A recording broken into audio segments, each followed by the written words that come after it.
So let's talk about the 5 tips to build your brand. The first tip is to be aware. How are you really showing up?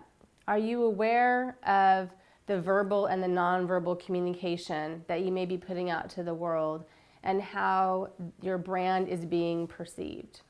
Are people telling you things that don't seem in line with how you feel about yourself?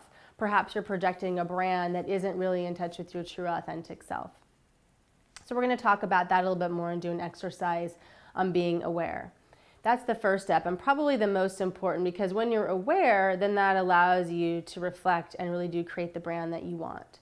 So the next step is to be unique, and we all are unique. I believe we have unique gifts and talents, and it's our responsibility to get in touch with truly what they are, because the world needs every single one of our unique talents. So what are you the go-to person for? What do people come to you for all the time that you really enjoy?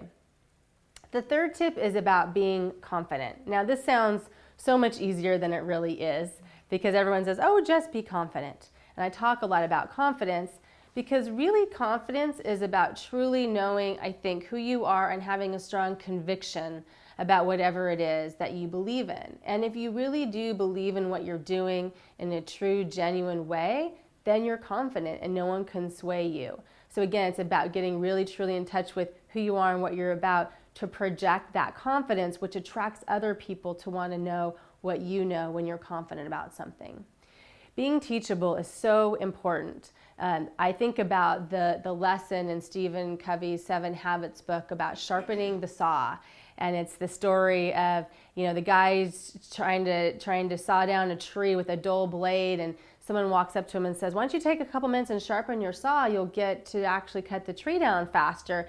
And he says, no, I just got to keep on, going and trying to chop down this tree. And if you think about that metaphor for our lives, how often we just continue to go through the motions and the treadmill of life without taking a few minutes to get off, rejuvenate, refresh ourselves, maybe go to a conference, join a networking group, go have a drink with a friend, go work out, go to yoga, whatever it is for you, or a hobby. Being teachable and really rejuvenating yourself and learning and growing is so important in helping you continue to build your brand and also stay in touch with who you are and what you're about. And then the last tip, I think, is probably the most important, especially for women, is being kind. And this is about being kind to yourself. This is about being aware of those voices in your head. We all have them, and choosing not to listen to them when they're not serving you.